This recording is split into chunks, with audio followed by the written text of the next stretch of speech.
Todd, it is I'm like Friday. spinning in my chair. It is Friday. What's up? Friday. I love Friday. Me too. Mia, your daughter is just I love that term. Maya. It's okay. We spell it interesting, Maia. So she gets called Maya a lot. Right, Maya. Yeah.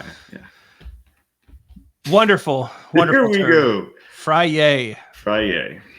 All right, here we go. How do we create a product roadmap in Scrum, Todd? Yeah, this is an interesting question because I think that we could get into tools for how you create a product roadmap. And I don't want to. Yeah, I don't want to either. I think maybe we can talk about why you would create a product roadmap.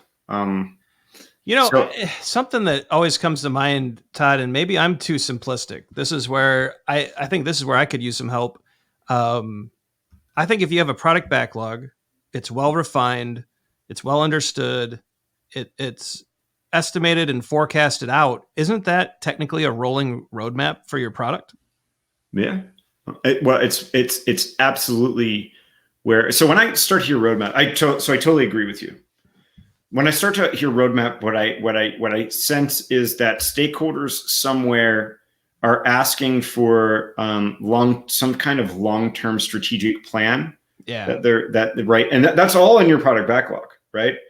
So maybe roadmap is a single product goal. Maybe roadmap is a series of product goals. I think the product goal is a really great opportunity for us to talk roadmap here. All of that, as you said, is in the product backlog. That is your rolling roadmap. Right. So it feels to me too that this is just an ask for how can we make that rolling roadmap more transparent? What can we do to make it more well understood for our stakeholders, maybe our customers, maybe surrounding sales, marketing folks? Like what do we need to do here? Right. Something I've been playing with, Todd, and maybe this is not really a tool, more of a technique. I've liked the idea of story mapping by Jeff Patton. I do too. But across the top, have your product goals. Right. And underneath each product goal, some of the features that could lead to them being achieved, and maybe start mapping things out that way. Maybe a story map that's really a set of product goals. I think that's one way. I think a good old fashioned old school story map is also a really good way to show the roadmap for your product. Right. Yeah. They're great. Yeah. And, we've talked to some product owners that have like their product owner wall. Yeah, right? I love this technique. Awesome technique. So you have a wall where maybe it could be virtual now. We're doing a lot of virtual things, but make it very accessible where you have what your vision is, the active product goal. What's the current sprint goal? What's a roadmap in maybe user story mapping format? Also a little box that says, I have a question for the product owner. Just throw a sticky note in there. Have a wall, a product wall that talks about all this stuff. I think that's a really good opportunity to create transparency around. So Todd, I think something really cool that you did. You wrote about this in the book. Oh, right? Did I? So the product wall, I think, does have a prominent place in one of our chapters. I'm pretty sure we did. And so I really liked this idea. I think we've talked about this quite a bit. I love that whole, here's the roadmap. Here's what I'm thinking about. Here's what I'm forecasting and planning. Now, stakeholders, what are your questions? Or what would you change? Or, posing. I think that leads to a well understood, transparent product roadmap. I love these practices, whether you use a story map, whether you decide to modify a story map with product goals, whether you create an entire product wall. I think what both Todd and I are getting at here is get everything out in the open, have conversations about it with not just the Scrum team, but with stakeholders and users and customers, make sure that we're all collaborating around these great materials, and really take that information and use it to further refine your product backlog, to improve your roadmap, and to make sure you're always building the most important, valuable thing in the next moment, and that you have a good eye on value towards the future, right? Yeah, I love this. I think this is and there's nothing wrong with doing it. Last cautionary sentence, typing it, right?